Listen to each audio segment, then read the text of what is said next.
Hello you guys, and welcome back to my channel, or welcome to my channel if you're new here. My name is Abby and I am a middle school math teacher in Texas, and I'm really glad that you're here. I'm really excited for this vlog because we are officially gonna start like buckling down and planning some stuff for this upcoming school year, which is so crazy that that's already happening. I feel like this summer has kind of flown by. I'm 3-ish weeks out from going back to school and starting like our in-service days, and so yeah, it's just crazy. Also, I'm sorry the lighting's like very crazy. I'm in a parking lot. I just pulled up to Starbucks because that's the closest like sit-down coffee shop to our house. But I brought like my 6th grade curriculum. So if you didn't know, I'm going to be teaching 6th, 7th, and 8th grade math this year, and I brought my 6th grade curriculum with me because I didn't want to like overwhelm myself and like bring everything and feel pressured to do something about every single grade level. This is another life update. We got a puppy, which is amazing and exciting and also exhausting, and we've also been watching a friend's dog, and so I left Aaron at home watching both of the dogs this morning, and so I don't want to like be gone for too long and just like leave him there, just because it is kind of a lot. But maybe you'll meet her later in this vlog. You definitely will meet her later in this vlog, so if you want to see what our puppy looks like, definitely stay tuned just for a little bit later in this video, because we'll definitely introduce you guys to her. But I'm glad that you guys are here. I hope that you enjoyed this vlog. If you are either like a first-year teacher, or your school doesn't have team planning, or you're starting kind of a new grade level or subject. I'm starting a couple new grade levels this year, so if you're also kind of in the boat of like, ooh, I don't know how to really plan and kind of feeling it out, I'm right there with you, and maybe this will, I don't know if it'll honestly be helpful because I don't know what I'm doing, but if anything, maybe it'll be comforting just to like be able to plan along with somebody else who's also trying to fill it out and figure out what they're doing. So anyways, let's go get some coffee because I'm exhausted and let's get to work.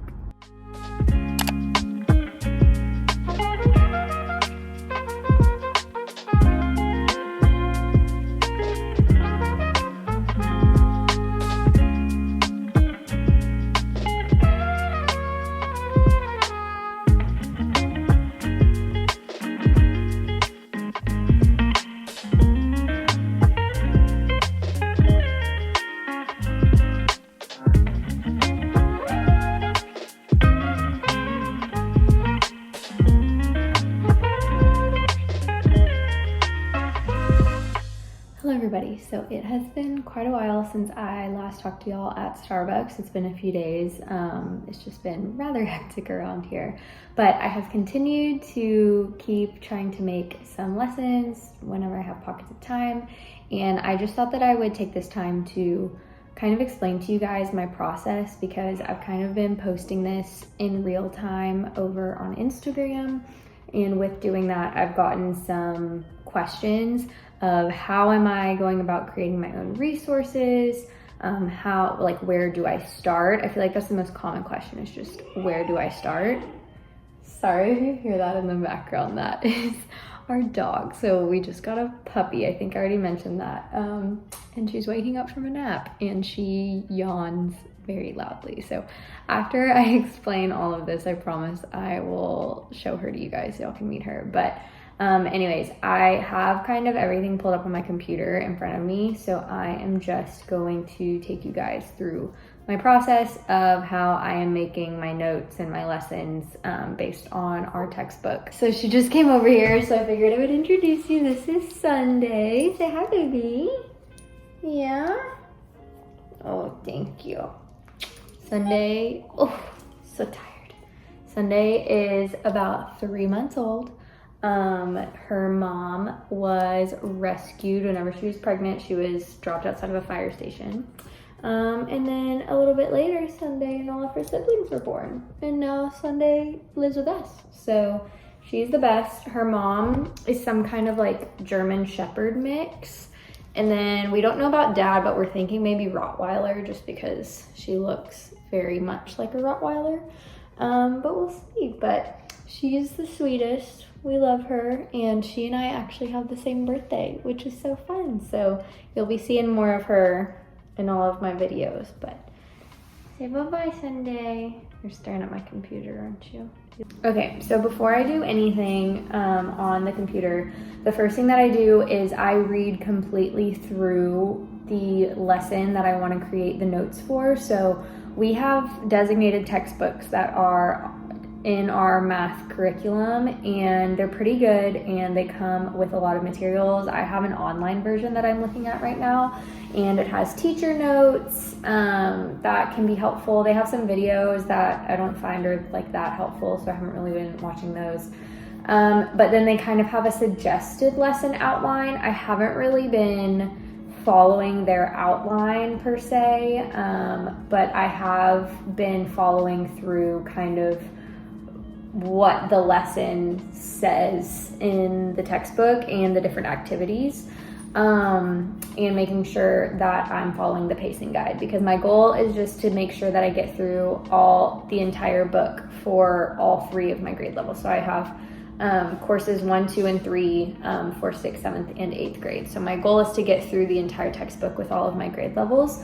So it's really nice because the book comes with a pacing guide, and I'm just following that because I've been talking to some of the other teachers that I work with who are veteran teachers who have been in the game a long time, and who have also taught some of these classes that I'll be teaching with this curriculum. And their advice to me was basically just to follow the book as closely as possible. Obviously, I'm changing things because some of the activities just don't make sense for my classroom, and I just don't think that they would go over very well. So I'm changing some things. I might kind of do things in a different order than what they have in the book. But by and large, I'm trying to stick to getting through whatever materials in the textbook that the pacing guide suggests. And I was told that that should set me up pretty well for getting through the whole book within the school year. So that's what I'm doing. I basically go through, I read through the entire lesson first, and then I start setting up my notes pages, because I don't want to just start by reading one paragraph, going to my notes page, typing something, and things like that. So anyways, I'll show you guys what things are looking like on my computer. Okay, so this is an example of kind of what a lesson in the textbook might look like. So they have kind of an intro paragraph. They have this activity where they want the kids to play a game, and then some suggested talking points. So whenever it comes to the suggested talking points and the breakdown of the activities in the game, I have changed a little bit just with the flow in ways that I think will just help to give it some structure that I think the kids will need. And my class sizes are going to be pretty small, so a lot of the stuff that they're suggesting to do in small groups, we might just end up doing as a whole class. And then within this first chapter, there is basically just a lot of random little concepts that they're kind of going over that they should have already done in the past. And so this first part is kind of introducing them to probability, and then this is kind of a review over perimeter and area, which they should have already done. So yeah, this first chapter is a little bit funky just because we're kind of almost introducing probability, but then also running through a lot of other concepts that they have already been through, and going back over a number line, which they've seen before, and just trying to rattle their brain and recall prior knowledge and stuff like that. So I read through all of this. If I want some clarification on some things, I can go over and click on the teacher notes, and they have some extra material here that you can look at, and all of that kind of stuff. And then this is kind of what my notes pages are looking like. So this is the second lesson, analyzing a game. So this is how I have structured what they had written in the textbook, and a lot of this we're going to do as a class. And then I do have some questions down here that we'll probably talk about in our discussions. And then this is where they start reviewing perimeter and area. So I'm kind of breaking down some important vocabulary and trying to organize things in a way that is not overwhelming. So you'll notice in the textbook, You'll notice in the textbook that in the lessons, there's just a lot of words. Like, it's just very, very wordy, and I know that a bunch of 12-year-olds are going to just completely zone out. So I have tried to just be mindful of the age that I'm teaching and try to condense things down into language that's maybe a little bit simpler, because I do have some English language learners that I think are going to be in my class, and then just making it simpler, more clean and concise, so that it's not overwhelming and it's a little bit easier to follow, just because they're kids. I mean, they're not adults. So yeah, and then I'm planning to kind of put their homework every day on their note page, just so it's always there. And then we also have it online for them. And then they also have their warm-up every day already on their note page.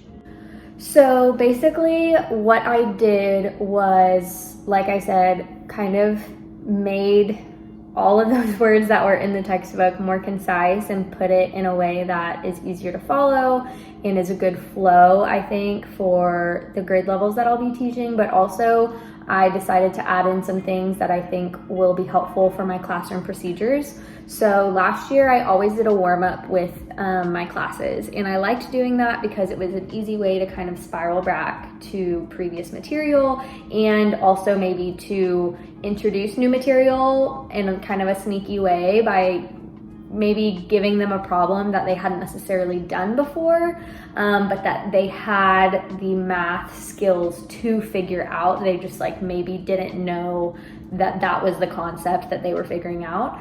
So I really liked doing warm-ups at the beginning of my classes last year. The only problem is I had a little bit of trouble with participation sometimes, because we usually did it on a separate piece of paper, and so it would take a while for everybody to get out their piece of paper. Half of them would lose it throughout the week, and it just could just be kind of a mess.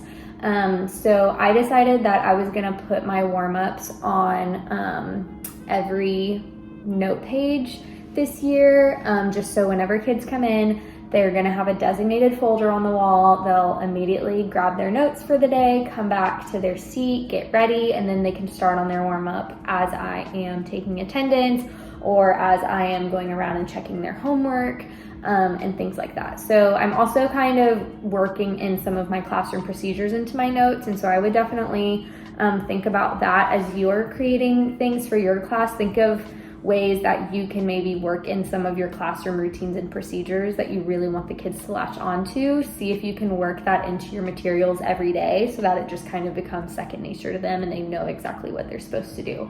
And then, like I said, I put their homework on here because they're gonna have a binder that they're gonna put their note pages in every day.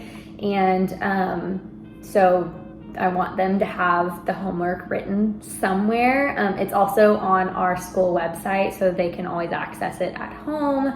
But I figure it's best to just have it in multiple places, and especially if we finish a lesson early, it's right there on their note page and they can start their homework in class if they want. So like I said, just trying to make things flow in the most logical way possible, and trying to give them everything that they need to be successful, even if they're like an early finisher and want to start on their homework early. So that is kind of the rundown. It's nothing too crazy. My process is like very simple because I think it's better that way, but also because this is my first year really creating my own note pages and creating my own lessons. I am basing them heavily off the textbook, but I'm really modifying them in a way that I think will be helpful to the kids, just based on kind of my experience in the past of teaching middle school. And yeah, and so that's it. That's my process. I feel like that wasn't anything groundbreaking or mind-blowing, but hopefully that was helpful maybe to some of you who are trying to start making your own worksheets or note pages for your classes. All right, friends, I'm in the car because I'm about to go hit up Sonic Happy Hour, and I'm very excited. But I just wanted to end out this video here because that's pretty much it in terms of explaining kind of what my process has been with starting to create my own resources. And so I hope that this is helpful to some of you guys who may be starting to prepare for the upcoming school year. I've really enjoyed it. It's been a really good creative outlet for me, and also just a really good way for me to start to get to know the new curriculum that I'll be teaching. So yeah, so I hope that this was helpful and I hope that you enjoyed it. I hope you're having a great day whenever you are watching this video, and I will see you guys in the next one. Bye.